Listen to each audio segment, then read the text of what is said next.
Item number 6 किरण रिजिजू जी।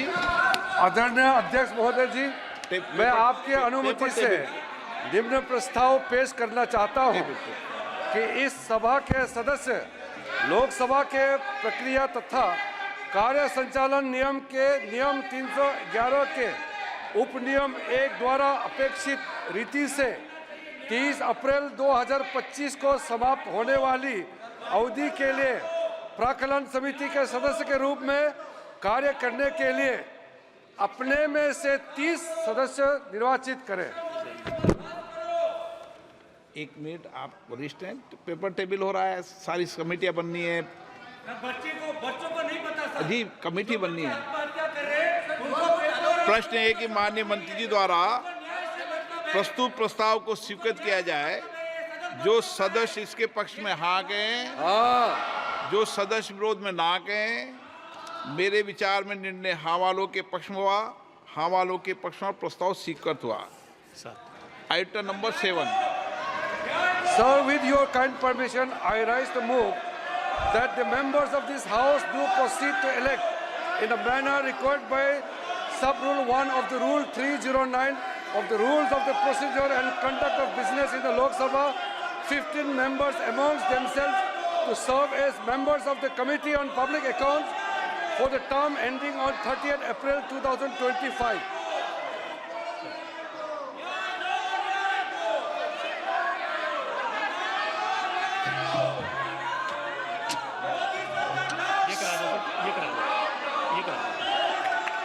प्रश्न है कि माननीय मंत्री द्वारा प्रस्तुत प्रस्ताव को स्वीकृत किया जाए।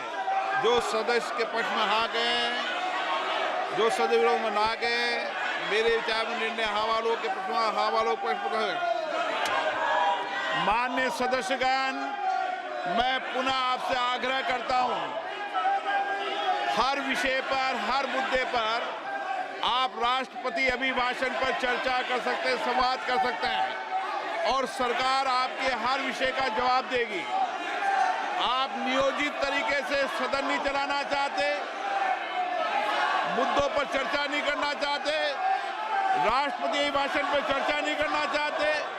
मैं पुनः आपसे आग्रह करता हूं, सदन चलाने की जिम्मेदारी हम सबकी है। हमें जनता ने बहुत अपेक्षाएं, आकांक्षाओं के चुनकर भेजा है। सदन के शुरुआत दिनों में नियोजित तरीके से सदन नहीं चलाने देना, ये संसदीय लोकतंत्र के लिए उचित नहीं है। मेरा आपसे आग्रह है, आप राष्ट्रपति अभिभाषण पर इस मुद्दे पर जोर से बोलिए, मैं आपको अलाउ करूंगा। किरण रिजिजू जी। आज तक संसद के इतिहास में राष्ट्रपति जी का अभिभाषण के बाद उसमें धन्यवाद प्रस्ताव के अलावा कोई और विषय पर चर्चा करने का परंपरा कभी नहीं रही है। ये पहली बार कांग्रेस पार्टी और उनके कुछ दलों ने इस संसद के गरिमा को ताक में रखते हुए आदरणीय राष्ट्रपति का अभिभाषण पे चर्चा करने का जो प्रस्ताव रखना है उसको विरोध करके वेल में आया है। मैं उसको कंडेम करना चाहता हूं।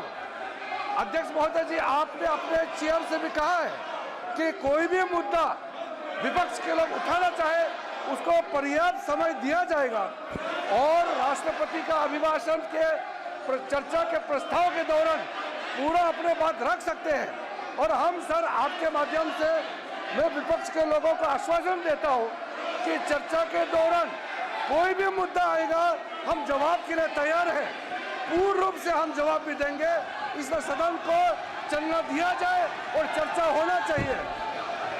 माननीय सदस्यगण, मैं पुनः आपसे आग्रह कर रहा हूं कि आपको सदन में नारेबाजी करने के लिए नहीं भेजा है। मैंने पूर्व में भी कहा था, सदन का विरोध और सड़क के विरोध में अंतर होना चाहिए। आप सदन में अपनी बात को कहिए, राष्ट्रपति अभिभाषण में पूरे मुद्दे पर कहिए। आप राष्ट्रपति अभिभाषण पर चर्चा नहीं करना चाहते, आप मुद्दों पर बात नहीं करना चाहते, नीट के मुद्दों पर राष्ट्रपति अभिभाषण पर चर्चा नहीं करना चाहते, देशी और मुद्दों पर चर्चा नहीं करना चाहते, सभा की कार्रवाई सोमवार दिनांक 1 जुलाई 2024 को प्राप्त 11 बजे तक के लिए स्थगित की जाती है।